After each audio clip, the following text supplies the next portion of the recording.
Buenas tardes. Vamos a iniciar, como decíamos, intentando ser puntuales.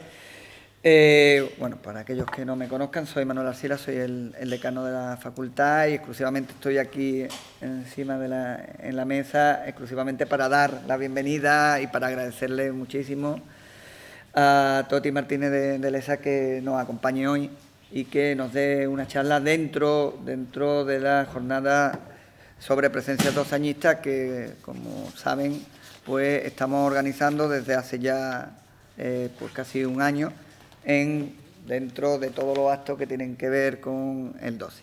En una facultad como la nuestra, tan variada en cuanto a grados y títulos que tenemos, pues lógicamente la presencia de una persona como Toti, pues para nosotros es todo un privilegio.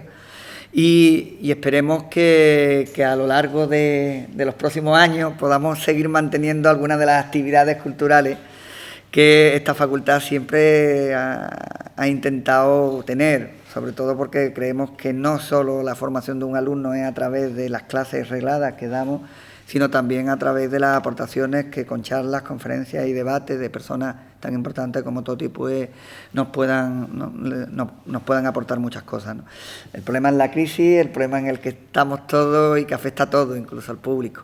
Entonces, en ese sentido, pues de nuevo agradecerle su presencia aquí y darle la palabra al coordinador de las jornadas para que nos presente mucho mejor que yo a Toti. Muchas gracias. Muy bien, estupendo. Bueno, pues muchísimas gracias al señor decano de nuestra facultad. Yo siempre digo nuestra facultad porque como estudié aquí en ella y le tengo tanto afecto y cariño. Bueno, mi nombre es Jesús Maeso, ya me conocerá mucha gente porque pertenezco al grupo de escritores llamados históricos, que no nos gusta ninguno que nos llamen así, sino novelistas a secas, al que pertenece mi buena amiga Toti Martínez de Lecea. Hace unos años apareció en la revista literaria Que Leer un artículo grande, muy amplio, en el que hablaba de los 7 mosqueteros de la novela histórica en este país, y nos incluían a ambos. Por eso estamos ya unidos en ese cuento de los siete mosqueteros. Toti Martínez de Lecea nació en Vitoria, aunque vive en Bilbao.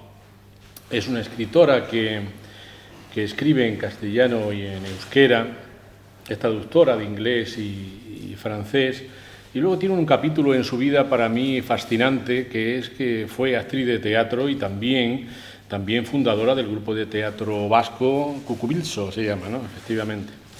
Me causó una gran sorpresa cuando me lo contaste, una gran sorpresa.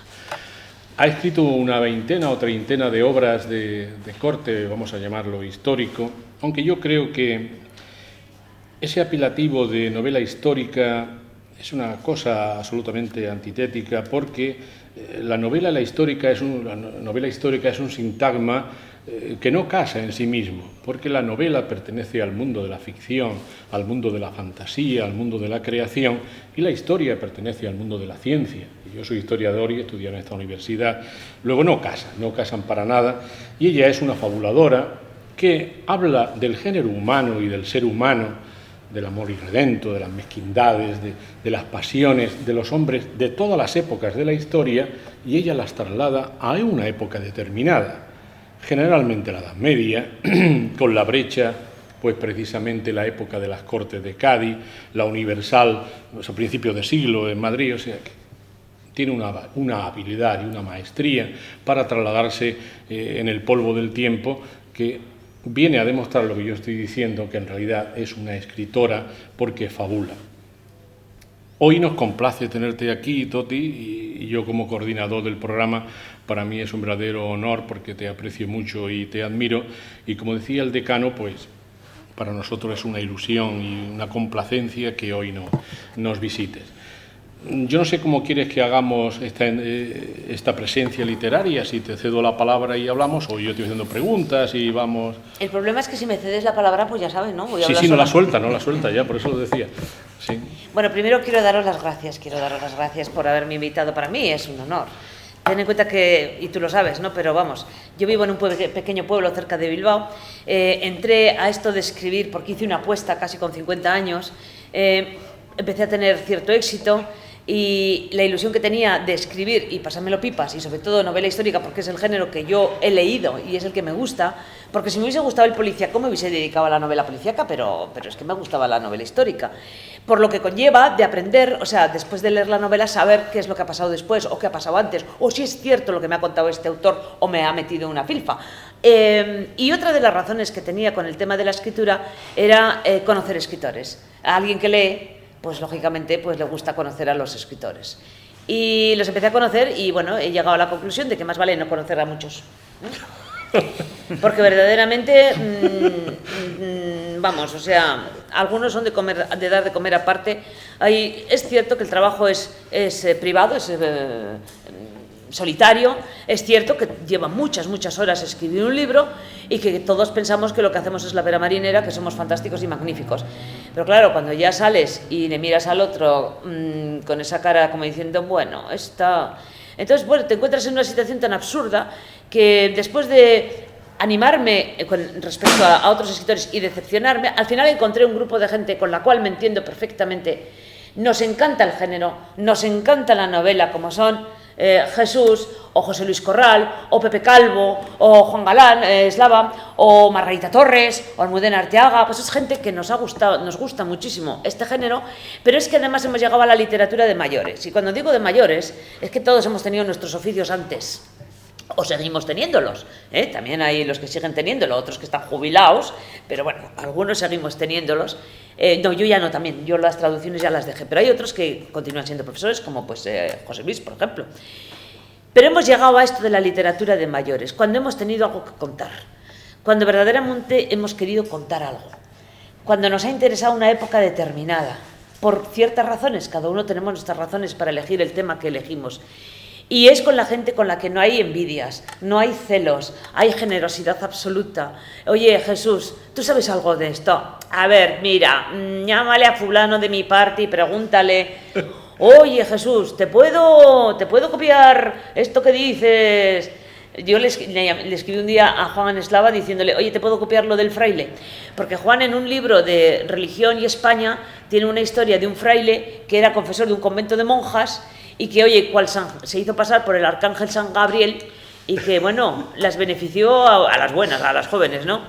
Y encima dicen que las monjas, porque hay un juicio de la Inquisición, ¿no? Y, oye, ¿te puedo copiar lo del arcángel? Y me dice, ¿qué me vas a copiar? Si esto está en la documentación, puedes hacer uso de lo que quieras, ya, pero como eres tú el que lo has encontrado, nada, tú misma.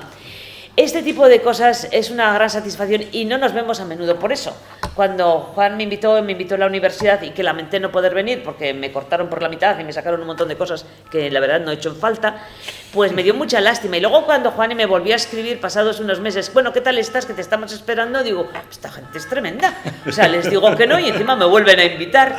Y yo estoy encantadísima de estar en una ciudad... Mira, no voy a decir única porque hay muchas ciudades únicas, pero Cádiz tiene su cosita y hemos estado hablando de eso, ¿no? Por aquí han pasado todo tipo de gentes. De hecho, ahí tienes a dos vascos que están aquí viviendo desde hace 15 años. Han pasado todos, han llegado, han venido, han atacado, no han conseguido, han luchado y Cádiz sale y vuelve a salir, ¿no? Y bueno, pues no le ocurre a cualquier ciudad esto, ¿eh? Y aquí seguís. Y encima tenéis una mar que no es como la del Mediterráneo, porque lo primero que me ha traído el chofer y dice, porque la playa de Cádiz es la mejor. Y le digo, ¿de arena o de piedra? Y me dice, arena fina. Dice, ya sé lo que me estás tratando de insinuar. Le digo, no, es que como para Málaga ya empieza la cosa que es negra. Y dice, no, aquí arena fina. Le digo, bueno, pues bien. Sí, bueno, pues... Entonces ves que yo cojo la palabra y no la suelto, sí, así no. Pregunta, querido. Como punto de inflexión, sí. Hablamos un poquito de tu novela La brecha, de la época. Que fue por la cual te invitamos aquí, no por las demás, solamente por ella. Y yo mi novela última también, En una tierra libre, uno de los capítulos es precisamente la batalla de Vitoria, cuando el general Graham y el general Hill y el general Morillo pues intentan impedir la retirada de José I Bonaparte, que llevaba su equipaje de obras de arte que la había expoliado en Madrid y en Andalucía y en toda España y pretendía irse a Francia con el mariscal Moquin y el mariscal Hugo. Y se llevaron casi todas las obras que hoy podemos ver en el Museo del Prado. Luego Luis XVIII la devolvió a nuestro país. Pero claro, yo cuando me detuve en algún capítulo de La Brecha, pues vi una tragedia femenina terrible. Y masculina. Y masculina. Bueno, pero tú incides mucho en la chocolatera de San Sebastián, y no fueron precisamente los franceses los que violaron, incendiaron, arrasaron y asolaron Donosti, sino que fueron los aliados ingleses del general Graham y los portugueses, aliados nuestros también en la guerra de independencia. ¿Cómo ves tú desde el punto de vista literario precisamente esa tragedia? La tragedia terrible? Empieza un poco antes, ¿no? En Vitoria, yo soy vitoriana, así que me lo sé, y lo del general Álava también. General Álava, que fue un gran defensor de la Constitución de Cádiz y que de hecho con Fernando VII se tuvo que exiliar, porque fue presidente de Cortes, pero como siguió defendiendo la Constitución de Cádiz, pues se tuvo que marchar. El general Álava estuvo en la batalla de Vitoria, que curiosamente no ocurrió en Vitoria, ocurrió en Gamarra, ocurrió en Maeztu, ocurrió en Mendoza, pero no ocurrió en Vitoria, y no sé por qué le llaman en la batalla de Vitoria, que por cierto tienen una estatua horriblemente fea en medio de la plaza de la Virgen Blanca, que antes había un chorrito, o sea, una fuente, y luego pusieron a mediados, hacia 1920, pusieron esa estatua terrible que está siempre cagada por las palomas, claro. Y ahora han remodelado la plaza, la han hecho muy moderna, pero la estatua la han dejado, cuando en realidad deberían de ponerla en Gamarra, ¿no? Por ejemplo, que la batalla fue mucho más allí que aquí. Y el general Álava impidió que entraran, cogió un batallón de soldados ingleses e impidió que entraran todos los demás a Vitoria, que tenía todavía las murallas, para que no hicieran botín, para que no saquearan Vitoria. ¿Por qué? Pues porque él era de Vitoria, porque su madre, sus familiares, sus hermanos estaban en Vitoria, porque en Vitoria tenía él sus casas y sus propiedades y sus negocios, que los tenía. Entonces lo impidió. Pero la soldadesca se desperdigó durante un par de semanas, no se dice nada de qué es lo que hicieron en los pueblos de Álava, porque una de las razones de los botines era, no de Emilio Botín, no, por favor, del botín de guerra, era pagarles a los soldados lo que no se les pagaba. La soldada llegaba tarde y mal. Entonces, para que los soldados no se excitasen demasiado, se les permitía el botín. Lo que pasa es que en España, cuando los ingleses entran por Portugal y atacan Badajoz y hacen una masacre en Badajoz y torean a los badajozenses en la plaza de toros, que esto está, y queman casas y violan mujeres, el gobierno de España, las Cortes de Cádiz, protestan ante el general Wellington y impide que eso ocurra en otros lugares. Pero Vitoria ya está casi al final. Ahí el general Álava no lo permite y la siguiente plaza que queda para llegar a la frontera es San Sebastián.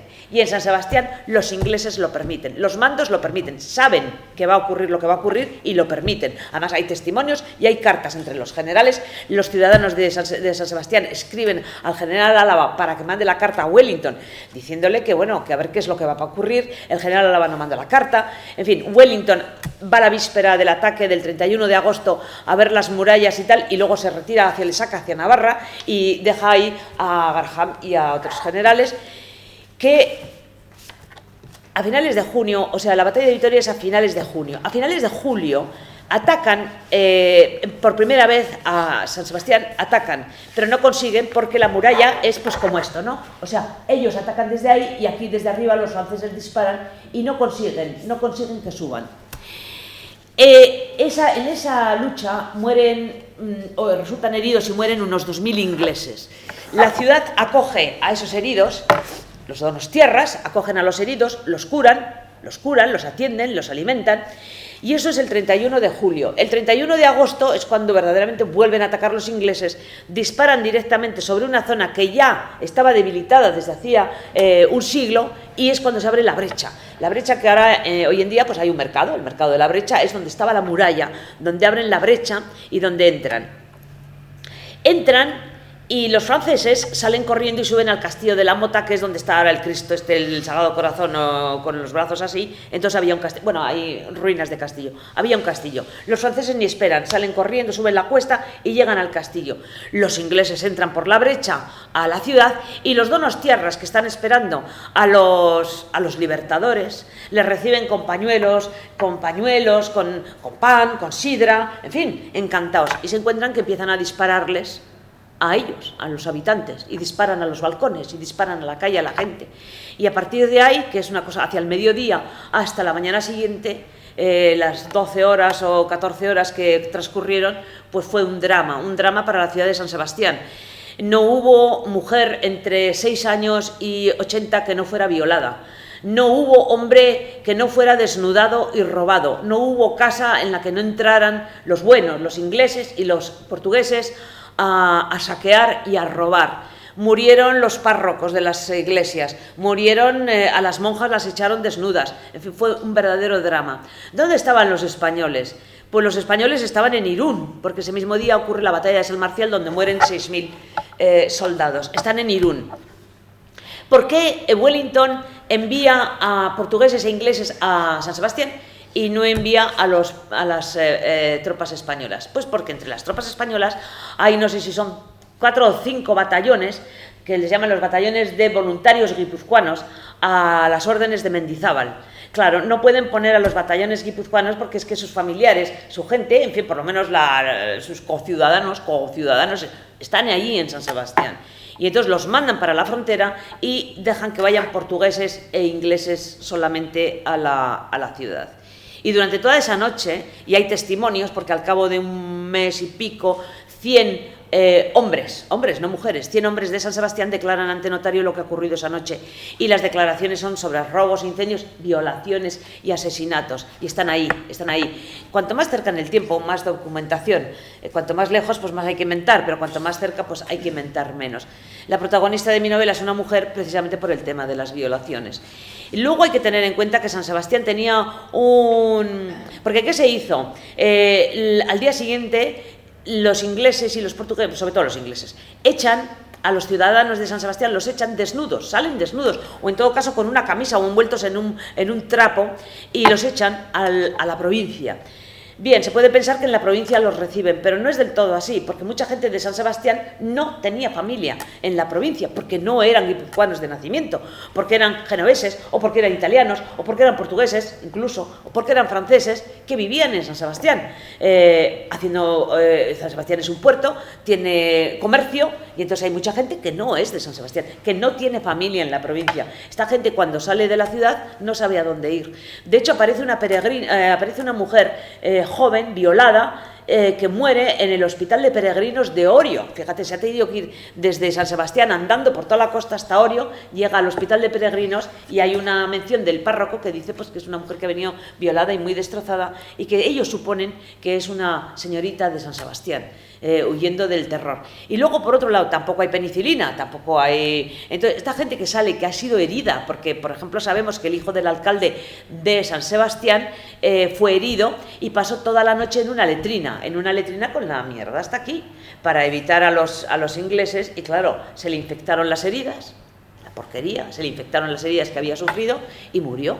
Y como eso es así de gente que nunca, no se saben sus nombres, que nunca declararon porque se murieron en el camino, algunos que no volvieron, que se quedarían por donde fuera.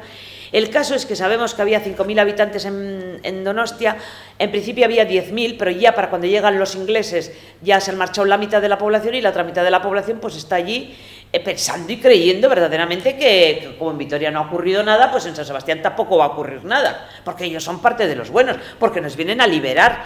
El general Álava está enfermo esos días, no está presente, y bueno, y eso es lo que ocurre, un drama. Cuando se acaba la guerra de la independencia, cuando ya pasan a Francia y tal, los ingleses y los portugueses y los españoles, después de la batalla de San Marcial, todavía quedan unas batallas en Pamplona y quedan en Tarragona, pero por este lado del Pirineo ya se han acabado. Cuando se acaba la guerra, se crea una comisión hispano-inglesa para resarcir a los damnificados de la guerra. San Sebastián manda un documento que existe también, se puede ver además incluso en internet ya. Yo me lo había buscado por ahí, pero ahora se puede ver en internet porque lo vi ayer, simplemente para refrescar.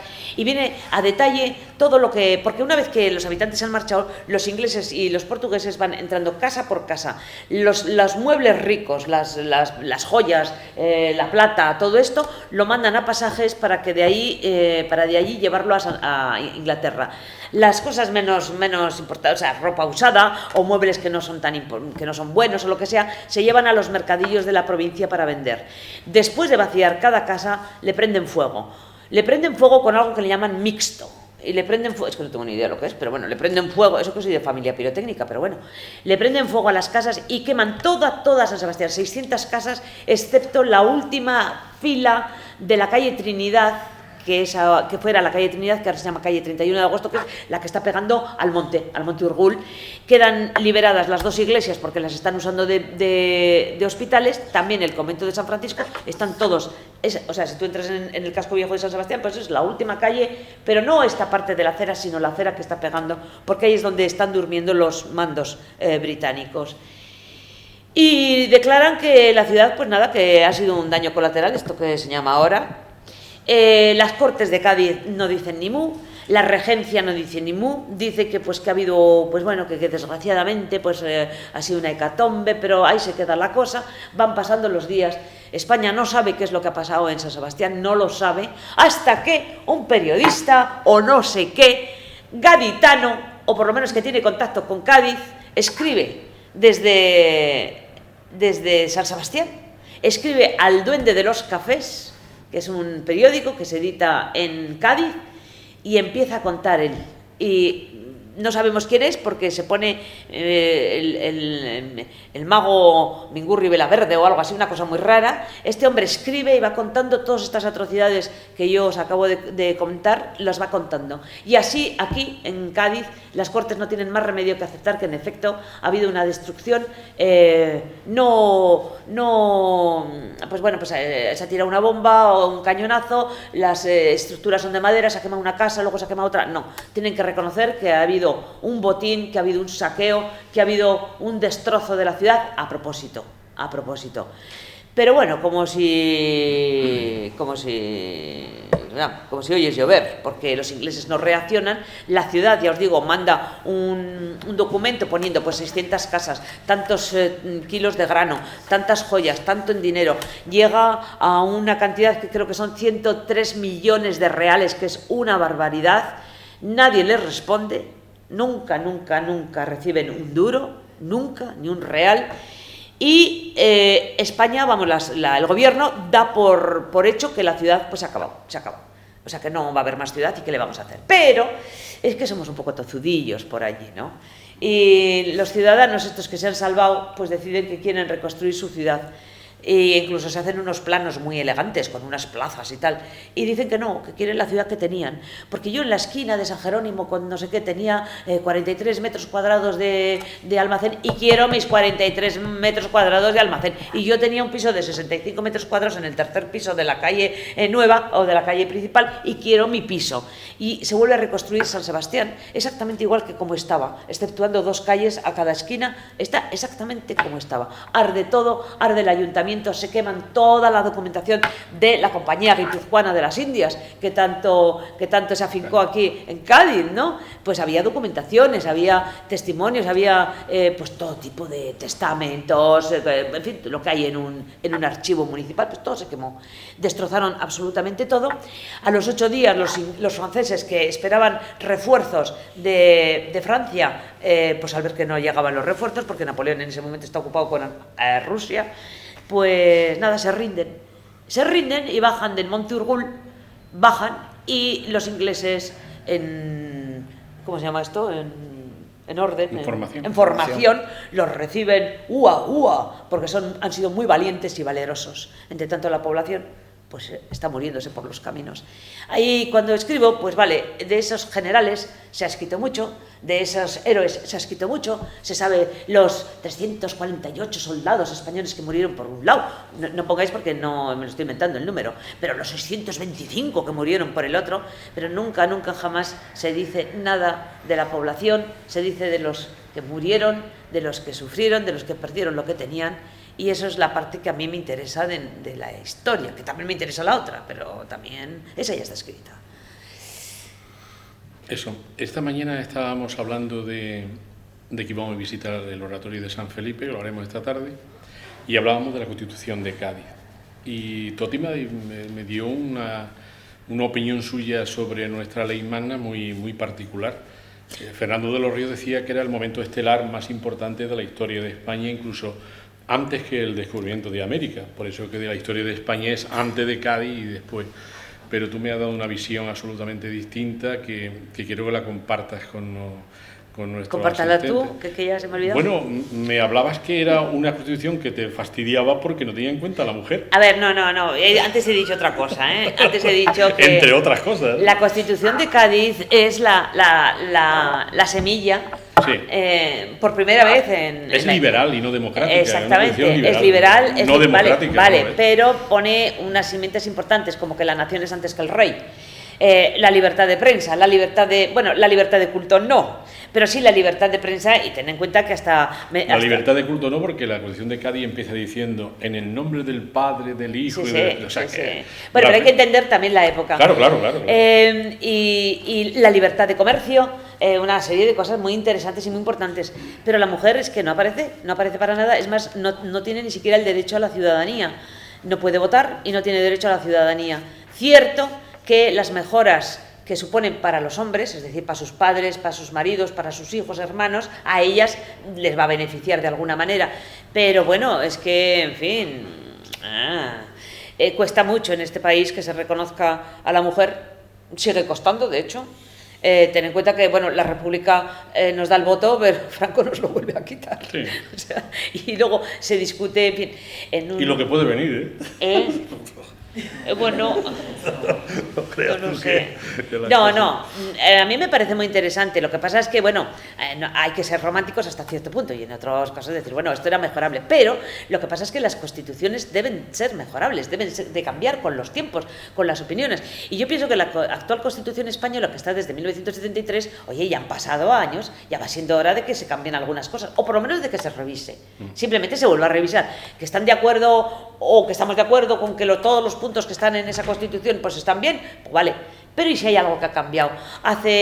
Estamos hablando del 73, ¿cuántos años han pasado ya? Pues somos de letras. 28. Sí, somos de letras, 28 años. No hacer resta, ¿no? Desde el 78, Sí. pues son 22, 36. Eso que es un geógrafo. No, 34. 34 años, Perdón. fíjate tú, 34 años es una generación. Hemos cambiado muchas cosas. Por ejemplo, el Internet no estaba entonces. No estaba el Internet. Había leyes, por ejemplo, pues la del divorcio, que no estaba, la del aborto, la del matrimonio homosexual. Por ejemplo, estaba el ministro Wert tampoco. No estaba tampoco. Pero, por ejemplo, entonces no se contemplaba la idea de una pareja viviendo sin casarse. No se contemplaba un funeral sin misa. O sea, este tipo de cosas, son ejemplos muy tontitos, pero quiero decir que hemos cambiado, ahora vemos las cosas de otra manera, a lo mejor hay artículos en esa Constitución que debemos verlos de otra manera y para eso están. O sea, nada es inamovible, por favor. Como aquel que me dijo un día que la historia no se podía cambiar una coma, y le dije, ¿cómo que una coma? Y un párrafo entero, y capítulos si hace falta. Es más, precisamente porque es una materia viva, no es como el latín, que no le puedes cambiar ya nada, pero la historia, en cuanto se vuelve a reinterpretar, se vuelve, o se encuentra un documento, o aparece una reinterpretación, o una traducción que no se había hecho, hombre, que sí cambia, y eso es parte de la fascinación de la historia, ¿no? De la fascinación que me tiene a mí como no historiadora, porque si fuera una cosa como esto inamovible, pues a lo mejor no me interesaba tanto, es así de claro, ¿no? Pero bien, sí. Sí, te iba a preguntar, porque seguro te lo han preguntado en muchos sitios más, tus personajes femeninos de tus novelas son verdaderamente fascinadores, ¿lo son? La abadesa, María Pacheco, la misma chocolatera de San Sebastián. ¿Por qué lo haces? ¿Por feminismo o por justicia histórica? Por mujer, ¿no? Por ser mujer. Qué grande. Por ser mujer. Para empezar, creo que describo mejor a las mujeres que los hombres. Pero es que yo sé lo que es parir, ¿eh? En cambio, sin embargo, no tengo ni idea qué es lo que siente un hombre cuando hace el amor a una mujer. Sé lo que siente una mujer cuando hace el amor a un hombre, pero no tengo ni idea de lo que siente el hombre. No sé de las frustraciones del hombre, de su pensamiento más íntimo en cuanto a la vejez, el amor, el fracaso, pero sí sé lo que puede sentir una mujer. No solamente porque soy mujer, sino porque mi entorno, es decir, mi madre, mi abuela, pues no, probablemente he hablado más con ellas que de lo que he hablado con mi marido, mi hijo o mi padre sobre esos temas concretos, ¿no? Eso por un lado. Y por otro lado, pues ciertamente la mujer está desaparecida en la historia. Bueno, pues una forma de reivindicarla, pero no con ánimo polémico, sino simplemente recordar que el género humano está compuesto de dos sexos, ¿no? Y que los hombres pues no se han hecho así solitos por esporas o por como esto que se llaman por ósmosis. Sí, no. Generación Por espontánea. generación espontánea, ¿no? En fin, que ahí hemos participado todos y todas. Y bueno, pues ya que los hombres... Bueno, lo que pasa es que la historia es muy curiosa. La historia la han escrito a lo largo de la historia los cronistas. Los cronistas pagados por sus señores. Un cronista no iba a escribir sobre un campesino que no le iba a pagar un duro, pues escribía para el señor. Y al señor pues no lo iba a poner mal, pues lo tenía que poner bien. Así que hay que ver quién escribe qué y a quién. Contaba José Luis Corral, ¿te acuerdas? Es que me encanta, os lo voy a contar. El padre de Isabel la Católica, Juan II de Castilla, pasaba de la historia como un rey muy vago, pero muy mecenas, con las artes, con los estudiosos, la música, la pintura. Luego, además, el cronista añade que es un hombre del Renacimiento, que es un hombre que baila maravillosamente, canta maravillosamente, toca el laúd maravillosamente y caza que ni te cuento. Pues con los estudios de ADN que ahora se han puesto tan de moda y andan todos levantando tumbas para ver, a ver si este rey tenía una enfermedad o a ver si era de verdad el hijo de y estas cosas, pues han encontrado que este hombre debía, por lo que parece ser, un accidente de caballo o algo así cuando era un chaval, de forma que quedó deforme. Con una pata más corta que la otra, la mandíbula así y tal. En fin, el caso es que con un defecto con un, pues eso, cojo, con la mano así y la cara así, es difícil que cantara bien, difícil que cazara bien, difícil que tocara el laúd. El laúd es un chisme complicado y que bailara. Entonces, sin embargo, pues la gente siempre ha pensado que era así, porque el hombre era muy mal político, pero era un buen mecenas, y sería un buen mecenas, pero todos esos añadidos pues son falsos. Y se lo aplicaron a su hijo, al que depone Isabel, todos esos defectos, Enrique IV. Sí. Sí, al Enrique IV, al hermano de Isabel II. Así que bueno, y te encuentras con este tipo de cosas que dices, bueno, pues... y estos señores han escrito, estos cronistas escribieron pues para algunas reinas, para algunas santas, y para de contar, nunca escribieron sobre campesinas. También es verdad que no escribieron sobre campesinos. Pero bueno, ¿cómo se consigue escribir sobre estas gentes? Porque también tengo buenos personajes masculinos, la verdad. Yo creo que los tengo. Por ejemplo, en La Flor de la Argoma, el personaje principal es Villor, y Villor está, tengo una amiga que está absolutamente enamorada de él, ¿no? También me salen bien, cuando me salen. Y el Universal tiene unos y el malvado del Jardín de la Oca es malvadísimo, y ese es un personaje real. Lo que pasa es que como apenas hay documentación sobre él, pues puedo jugar. En el tema de las mujeres, pues es hacer un poco de justicia, decir, oye, que también estábamos, y que no estábamos, como creen, con la pata quebrada y metidas en casa, ni mucho menos. Las mujeres han trabajado, las mujeres han parido, las mujeres han luchado, las mujeres han guerreado. Tampoco todo ha sido un drama de violaciones y muerte y tal. No, esta mujer de La Brecha es una chocolatera que es viuda. ¿Y qué hacía una viuda? No había prestaciones sociales, no había seguridad social, no había absolutamente nada. Pues ¿qué iba a hacer? Trabajar. Y en este caso, bueno, el marido era chocolatero, pues él se queda con la chocolatería. Tenemos otros casos de mujeres herreras, dueñas de herrerías, con hombres que trabajan para ellas, pero porque son viudas de herreros. Pues siguen con el negocio porque hay hijos que hay que mantener, hay padres ancianos a los que hay que mantener, o sea que las mujeres siguen trabajando. Lo que pasa es que, que trabajos más poco interesantes para un cronista, ¿no? O para la nobleza. Se ocupan de 4 nobles, mujeres, y para de contar. Entonces, ¿cómo se recupera todo esto? Pues porque hay leyes, por ejemplo. Las leyes que dicen que no puedes engañar al marido, que van en contra del adulterio, del robo. Hay juicios sus textos, que se ha condenado a una mujer o a un hombre, ¿no?, a ser ahorcado o a ser exiliada o a ser azotada por robar o por engañar o por mentir o por traicionar. O luego, por ejemplo, hay testamentos de mujeres propietarias, porque las mujeres también han sido propietarias, sobre todo cuando eran hijas únicas, pues ellas se quedaban con todo, ¿no? Propietarias que venden sus huertas o que hacen Hay, por ejemplo, una documentación muy interesante. En el 1580 encontramos a una viuda y a su sobrina, las dos de un pueblo de Zumaya, de la costa vasca, que compran un barco. Oye, se hacen construir un barco que vale exactamente 1000 ducados de oro y lo ponen las dos mujeres, nunca se suben al barco, pero lo hacen navegar, contratan marinos para que naveguen, para que lleven mercancías a Inglaterra, a las Azores, al norte de África. Y luego cobran, son armadoras. Y dice, eso no es posible. Oye, aquí tienes documentación, pagarés, en fin, ¿qué quieres que te cuente, no? Y también hay mujeres que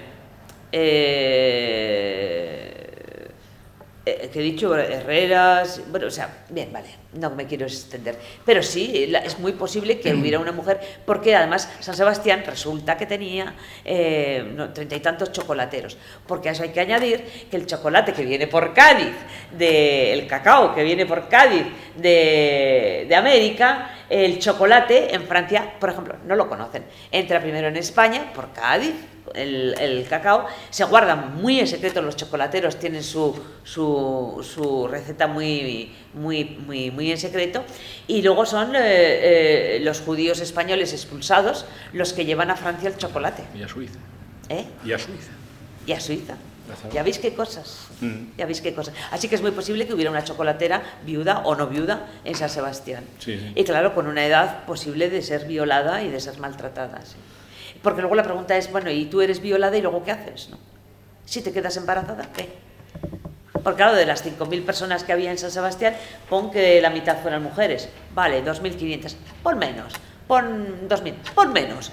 Pon 1.500. Pon menos. Pon 1.000. Vale. Entre 7 y 60 años. De esas 1.000, ¿cuántas estaban en edad fértil? 500. Pon menos. Pon 300. Pon 200. De esas 200, ¿cuántas estaban justo ese día para quedar embarazadas? 50, 40. Lo que sí sabemos es que el año siguiente, en las dos parroquias de San Sebastián, San Vicente y Santa María, pues hay un montón de niños registrados que no tienen padre. ¿Y esas mujeres qué? ¿Con hijos? ¿Y si las familias los aceptaban bien? ¿Y si no les aceptaban? Que también se daba el caso. Pues tendría que trabajar. Y criados, pues hombre, tampoco todo el mundo iba a tener 40 criados. Así que te queda o trabajabas o te metías a la prostitución, así de sencillo. Y San Sebastián era un puerto de prostitución, como son todos los puertos, porque ahí venían los marinos que habían estado muchos meses fuera, o venían barcos extranjeros y querían pues bebibles y mujeres, igual que ahora. Como siempre. Como nos acercamos ya a las 2, que es el término de nuestra... Pues qué pena, porque podíamos estar hablando más tiempo, pero bueno. Sí. Y te iba a hacer la última pregunta. Yo he advertido en tus obras, Zoti, y he leído muchas, la última, El veneno de la corona, que tu obra se han convertido en una excelente excusa para recapacitar sobre esa confrontación eterna entre la incultura y el saber, la superchería y la intolerancia, y la sinrazón y el progreso, en esa novela sobre todo. ¿Tú crees que acabaron esos problemas con la Pepa en España o hemos seguido? ¿Verdad que no? No. Aquello fue una semillita que mejoró la vida de algunos y de hecho de la nación en su conjunto. Pero vamos a ver, sigue habiendo 4 que gobiernan, y lo digo en plan general, no digo ni siglas ni nada, en plan general hay 4 que gobiernan, otros 4 que se benefician y todos los demás que trabajamos. Bueno, pero que esto ha sido siempre así. Y tú lo sabes, además. En la Edad Media había 3 clases sociales, que eran los nobles, los curas y el pueblo.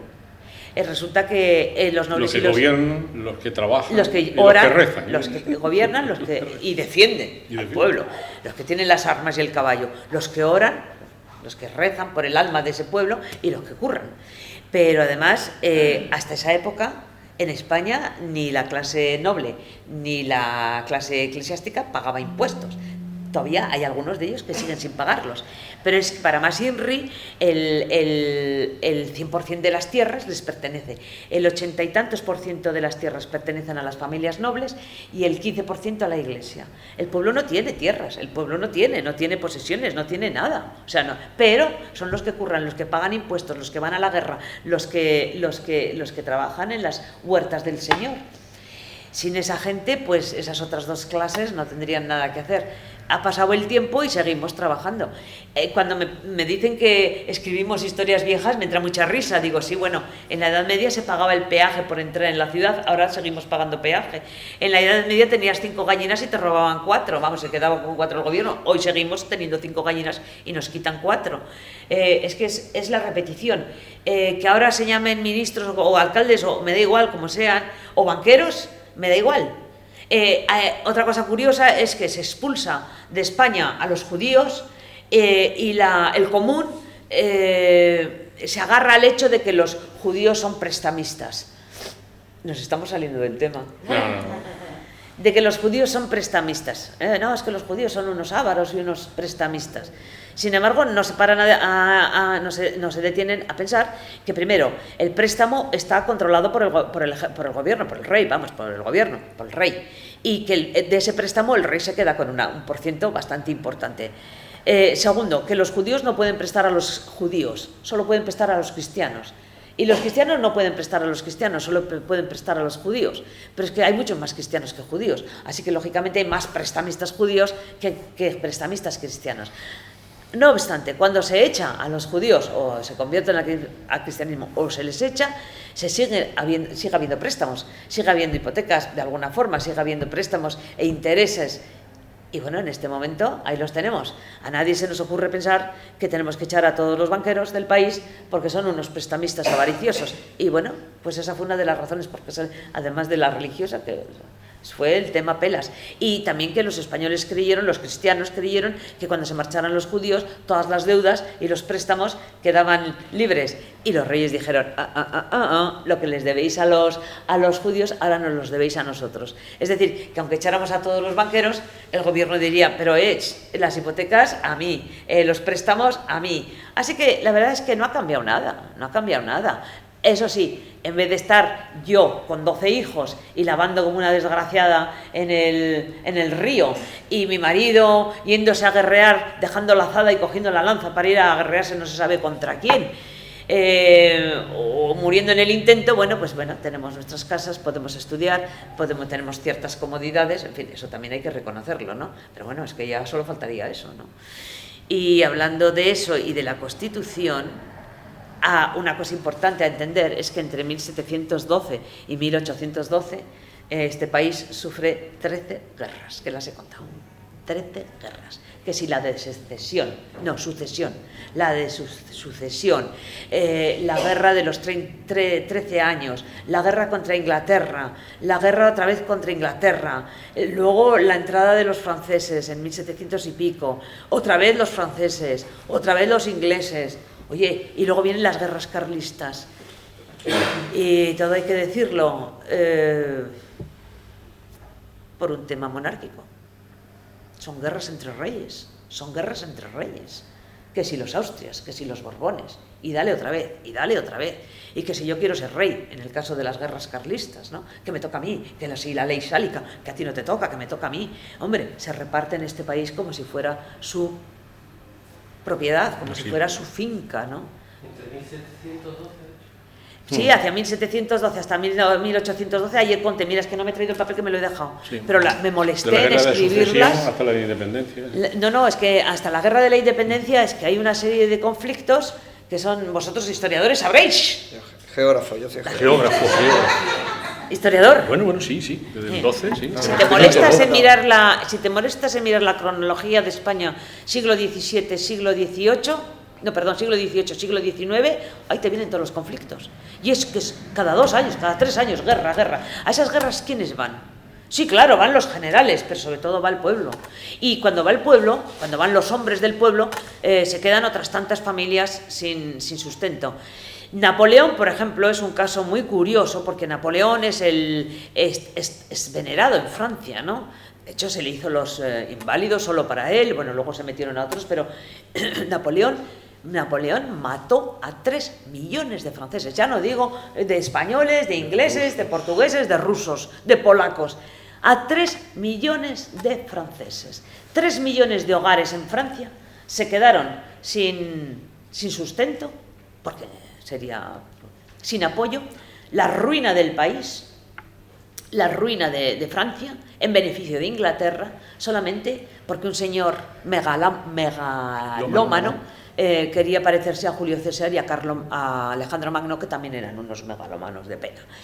Y en el caso de España, el hecho de que los ingleses vengan a ayudar y que luego, despreciando como desprecian España, porque lo desprecian, siempre lo dicen en sus cartas, piensan que los españoles no son capaces de trabajar, que no son disciplinados, y sin embargo, gracias a las guerrillas, a esas guerrillas indisciplinadas que van por su cuenta, el ejército inglés puede presentar batalla con el ejército francés, en muchas ocasiones diezmado previamente por la guerrilla. Bien, ¿por qué atacan las fábricas? Por ejemplo, la gran fábrica de porcelanas de... Ellos son los que lo destruyen. Lo destruyen. Ellos. Destruyen todo el... que están además fuera del lugar de guerra. Es decir, que si el ejército francés está aquí, ¿por qué atacan a esta población que tiene una fábrica o una industria determinada? Porque la intención de los ingleses es arruinar toda posible competencia que pueda haber después de que están seguros van a vencerle a Napoleón, van a vencerla a los franceses. Y tened en cuenta que en el 17 España es el imperio, en el 18 Francia es el imperio y en el 19 Inglaterra es el imperio. Inglaterra no viene a ayudar por un sentimiento altruista de ayuda y de en contra del tirano Napoleón, no, viene a montarse su negocio para posteriormente, cuando Napoleón haya caído, los ingleses sean el imperio, como así ocurre. Y de hecho en España, porque dices, bueno, pues en Francia destruyen la infraestructura económica, mira, pues son los franceses los que se lo han buscado, pero es que aquí nadie se lo ha buscado, y sin embargo los ingleses destruyen la infraestructura económica española, con la intención de que luego, después de que haya acabado la guerra, los españoles tendrán que pedir ayuda a Inglaterra para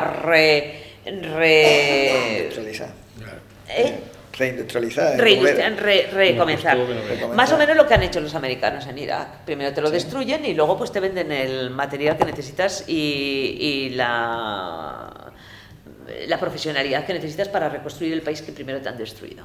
Es una repetición. Y cuando dicen que un pueblo que no sabe su historia está condenado a repetirla, pues es que no hay manera de que nos la aprendamos, por lo que se ve. Incluso aunque la supiéramos, haríamos lo mismo, ¿sí? Bueno, pues no teníamos mejor forma de terminar las presencias doceanistas que con la presencia de mi amiga Toti, que lo que escribe en sus libros y lo que ha hablado en este foro, este mediodía, es la historia de la actualidad. Es exactamente igual. Te agradecemos mucho tu presencia. Como comentabas tú antes, para escribir una novela de este género que nos llaman histórico, y además nos lo desprecian, que es fantástico, ¿no?, que nos desprecien, porque nadie desprecia a Tolstoy. Nadie. Con su Guerra y Paz. Nadie, Ni a Humberto Eco con su Nombre de la Ley. Pero estoy hablando de los antiguos. Sí. De Víctor Hugo, con su Jorobado de Notre Dame. Sí. O Alejandro Dumas con sus mosqueteros. No, bueno, a ese sí, ese ya un poco, ¿no? ese ya le atacan más. Pero a los otros no. Y a nosotros ya automáticamente nos ponen etiquetas. Y estoy de acuerdo con Jesús que, bueno, ahí está la historia novelada, es decir, coger la historia y novelarla. Y otra es novelar dentro de la historia, situar tus personajes, mi Marichu, que podría ser cualquier mujer, una mujer de Badajoz, una mujer de Ciudad Rodrigo, una mujer de Cádiz, cualquier mujer,